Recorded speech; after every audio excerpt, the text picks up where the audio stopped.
Hi hello ನಮಸ್ಕಾರ welcome back to ನನ್ನ ಬದುಕು ರಾಯರ ಜೊತೆ ಚಾನಲ್ಗೆ ಸ್ವಾಗತ ಫ್ರೆಂಡ್ಸ್.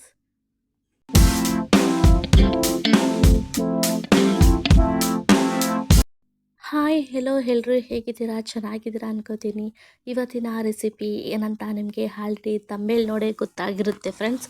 ಇವತ್ತು ತುಂಬಾ ರುಚಿಯಾದಂತಹ ಹಾಗೆ ಸ್ವೀಟ್ ಆದಂತಹ ಡ್ರೈ ಜಾಮೂನ್ ಮಾಡೋಣ ಅಂತ ಅಂದ್ಕೊಂಡಿದ್ದೀನಿ. ತುಂಬಾ ಸ್ವೀಟಾಗಿರುತ್ತೆ, ಚೆನ್ನಾಗೂ ಕೂಡ ಇರುತ್ತೆ ಫ್ರೆಂಡ್ಸ್.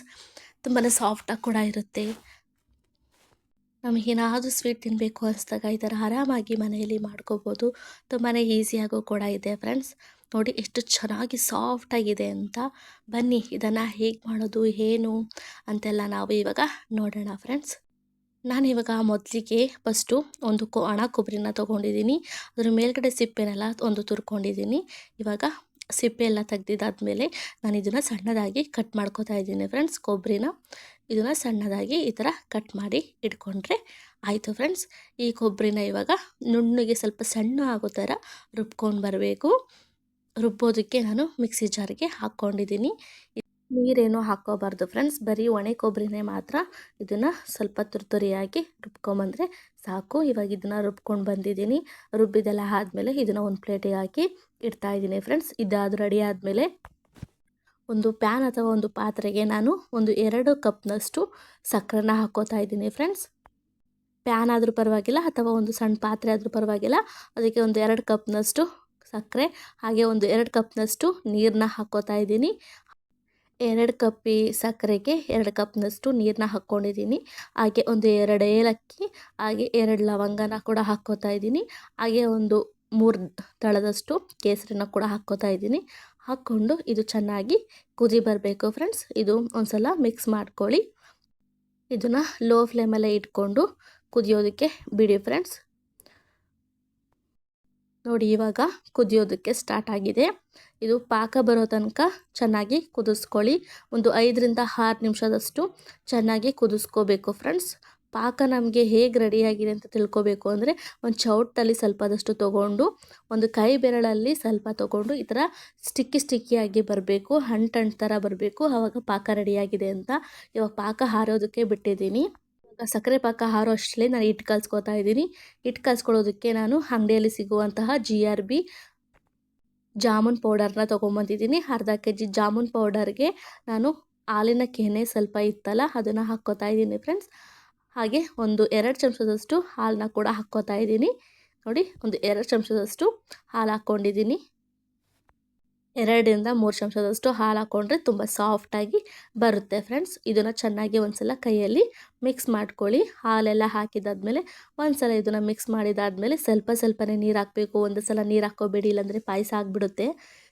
ಸ್ವಲ್ಪನೇ ಒಂದು ಹನಿಯಷ್ಟು ನೀರು ಹಾಕ್ಕೊಂಡು ಇದನ್ನು ಕಲಿಸ್ಕೋಬೇಕು ಫ್ರೆಂಡ್ಸ್. ತುಂಬಾ ಸಾಫ್ಟಾಗಿರೋದ್ರಿಂದ ಹಿಟ್ಟು ಇದಕ್ಕೆ ಸ್ವಲ್ಪನೇ ನೀರು ಹಾಕ್ಕೊಂಡು ಒಂದು ಸಲ ಮಿಕ್ಸ್ ಮಾಡ್ಕೊಳ್ಳಿ. ನೋಡಿ ಇದು ನಾನು ಹೇಗೆ ಹಿಟ್ಟನ್ನ ಕಲಿಸ್ತಾ ಇದ್ದೀನಿ ಆ ಥರ ಇದನ್ನ ಕೈಯಲ್ಲಿ ಮೃದು ಮಾಡ್ಕೊತ ಕಲಿಸ್ಕೋಬೇಕು. ಹಾಲು ಹಾಕೋದ್ರಿಂದ ತುಂಬಾ ಮೃದುವಾಗಿ ಸಾಫ್ಟಾಗಿ ಬರುತ್ತೆ ಜಾಮೂನು ಫ್ರೆಂಡ್ಸ್. ಅದಕ್ಕೋಸ್ಕರ ನೋಡಿಕೊಂಡು ಸ್ವಲ್ಪ ಹಾಲು ಸ್ವಲ್ಪ ನೀರನ್ನ ಹಾಕ್ಕೊಂಡು ಈ ಥರ ಸಾಫ್ಟಾಗಿ ಕಲಸಿ ಇಟ್ಕೊಳ್ಳಿ.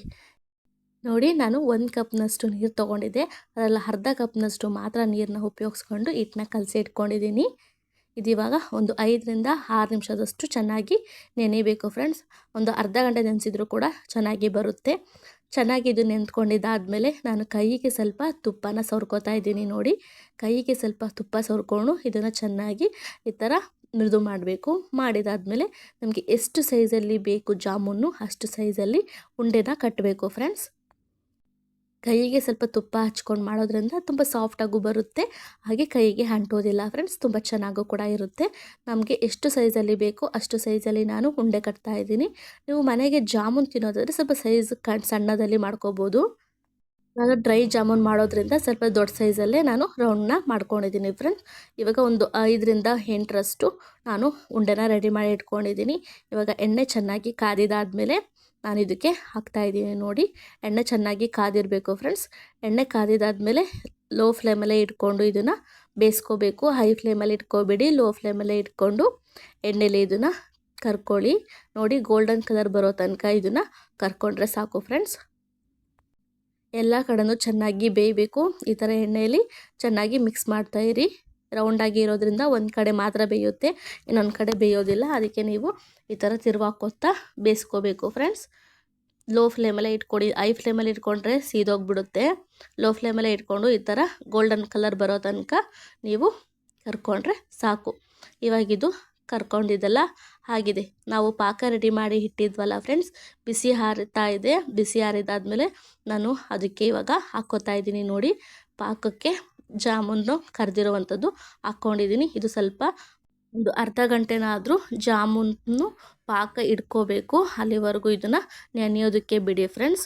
ನಾನು ಇವಾಗ ಒಂದು ಅರ್ಧ ಗಂಟೆಯಷ್ಟು ಇದನ್ನು ಬಿಟ್ಟಿದ್ದೆ ಫ್ರೆಂಡ್ಸ್. ಇವಾಗ ಜಾಮೂನು ಪಾಕನೆಲ್ಲ ಚೆನ್ನಾಗಿ ಹೀರ್ಕೊಂಡಿದೆ.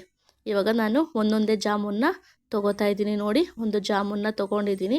ಎಷ್ಟು ಚೆನ್ನಾಗಿ ದಪ್ಪವಾಗಿ ಈಗ ಬಂದಿದೆ ಅಂತ. ಇದನ್ನು ಜಾಲರಿಯಲ್ಲಿ ಪಾಕ ಇಲ್ಲದೆ ಥರ ಸೋಸ್ಕೋಬೇಕು ಫ್ರೆಂಡ್ಸ್. ನಾನು ಎಲ್ಲ ಜಾಮೂನು ಒಂದೊಂದೇ ಜಾಮೂನ್ನ ಒಂದು ಜಾಲರಿಯಲ್ಲಿ ತೊಗೋತಾ ಇದ್ದೀನಿ. ಅದರಲ್ಲಿ ಒಂದು ಸ್ವಲ್ಪನೂ ಪಾಕ ಇದ್ದರೆ ಸ್ವಲ್ಪ ಇರಲಿ ಅಂತ. ಜಾಮೂನು ಒಂದೊಂದೇ ತೊಗೊಂಡ್ಮೇಲೆ ಒಂದೇ ಒಂದು ಜಾಮೂನು ತೊಗೊಂಡು ನಾವು ಪ್ಲೇಟಲ್ಲಿ ಇಟ್ಟಿದ್ವಲ್ಲ ಕೊಬ್ಬರಿ ಚೂರಿನ, ಅದಕ್ಕೆ ಇದನ್ನು ಸ್ವಲ್ಪ ಹಿಂಗೆ ಮಿಕ್ಸ್ ಮಾಡಬೇಕು. ಮೇಲೇ ಈ ಥರ ಮಿಕ್ಸ್ ಮಾಡಿದ್ರೆ ಡ್ರೈ ಜಾಮೂನು ರೆಡಿ ಆಗುತ್ತೆ ಫ್ರೆಂಡ್ಸ್. ಇವಾಗ ಒಂದನ್ನ ರೆಡಿ ಮಾಡಿಡ್ತಾ ಇದ್ದೀನಿ ನೋಡಿ. ಈಗ ಇನ್ನೊಂದು ಕೂಡ ಅದೇ ಥರ ಒಂದು ಜಾಮೂನ ತೊಗೊಳ್ಳೋದು, ಈ ಥರ ಕೊಬ್ಬರಿ ತುರಿಯಲ್ಲಿ ಈ ಥರ ಮಿಕ್ಸ್ ಮಾಡೋದು ಅಷ್ಟೇ ಫ್ರೆಂಡ್ಸ್. ತುಂಬಾ ಈಸಿಯಾಗಿದೆ, ಆರಾಮಾಗಿ ಮಾಡ್ಕೋಬೋದು ನೋಡಿ. ನಾನು ಈ ಥರ ತಗೊಳ್ಳೋದು ಒಂದು ಕೊಬ್ಬರಿ ತುರಿಯಲ್ಲಿ ಈ ಥರ ಮಿಕ್ಸ್ ಮಾಡೋದು. ಮನೆಯಲ್ಲಿ ಯಾವ ಥರ ಮಾಮೂಲಿಯಾಗಿ ಜಾಮೂನ್ ಮಾಡ್ತೀವಿ ಆ ಥರ ಮಾಡ್ಕೊಳ್ಳೋದು. ಬಟ್ ಇದರಲ್ಲಿ ಏನಂದರೆ ನಾವು ಪಾಕದಲ್ಲಿರುವಂತಹ ಜಾಮೂನ್ನ ತೆಗೆದುಬಿಟ್ಟು ಕೊಬ್ಬರಿ ತುರಿಯಲ್ಲಿ ಮಿಕ್ಸ್ ಮಾಡೋದು ಅಷ್ಟೇ ಫ್ರೆಂಡ್ಸ್. ತುಂಬಾ ಈಸಿಯಾಗಿದೆ, ಆರಾಮಾಗಿ ಮನೆಯಲ್ಲಿ ಮಾಡ್ಕೋಬೋದು ಫ್ರೆಂಡ್ಸ್. ನಾನು ಒಂದು ಕಟ್ ಮಾಡಿ ಕೂಡ ತೋರಿಸ್ತಾ ಇದ್ದೀನಿ ನೋಡಿ. ಒಳಗೆ ಜ್ಯೂಸಿ, ಹೊರಗಡೆ ಸಾಫ್ಟಾಗಿ ತುಂಬಾ ಚೆನ್ನಾಗಿದೆ ಫ್ರೆಂಡ್ಸ್. ಇದು ಮಕ್ಕಳಿಗೂ ಕೂಡ ತುಂಬಾ ಇಷ್ಟ ಆಗುತ್ತೆ, ತುಂಬಾ ಚೆನ್ನಾಗೂ ಇರುತ್ತೆ ಫ್ರೆಂಡ್ಸ್. ಎಲ್ಲರಿಗೂ ತುಂಬಾ ಇಷ್ಟ ಆಗುತ್ತೆ. ಈ ರೆಸಿಪಿ ನಿಮಗೆ ತುಂಬಾ ಇಷ್ಟ ಆಗಿದೆ ಅನ್ಕೋತೀನಿ. ಇಷ್ಟ ಆಗಿದರೆ ಪ್ಲೀಸ್ ಎಲ್ಲರೂ ಒಂದು ಕಮೆಂಟ್ ಮಾಡಿ, ಲೈಕ್ ಮಾಡಿ, ಶೇರ್ ಮಾಡಿ. ಹಾಗೆ ಯಾರೆಲ್ಲ ಇನ್ನೂ ನನ್ನ ಚಾನಲ್ಗೆ ಸಬ್ಸ್ಕ್ರೈಬ್ ಮಾಡ್ಕೊಂಡಿಲ್ಲ ಅಂದರೆ ಪ್ಲೀಸ್ ಸಬ್ಸ್ಕ್ರೈಬ್ ಮಾಡ್ಕೊಂಡು ಸಪೋರ್ಟ್ ಮಾಡಿ ಅಂತ ಕೇಳ್ಕೊತೀನಿ. ಹಾಗೆ ನಾನು ಯಾವ ಥರ ರೆಸಿಪೀಸ್ ಹಾಕಬೇಕು ಅಂತ ನನಗೆ ಕಮೆಂಟ್ ಮಾಡಿ ಫ್ರೆಂಡ್ಸ್. ಅದೇ ಥರ ರೆಸಿಪೀಸ್ನ ಹಾಕ್ತಾ ಇರ್ತೀನಿ. ನೆಕ್ಸ್ಟ್ ಒಂದು ಒಳ್ಳೆ ರೆಸಿಪಿ ಜೊತೆ ಸಿಗ್ತೀನಿ. ಟಾಟಾ ಬಾಯ್.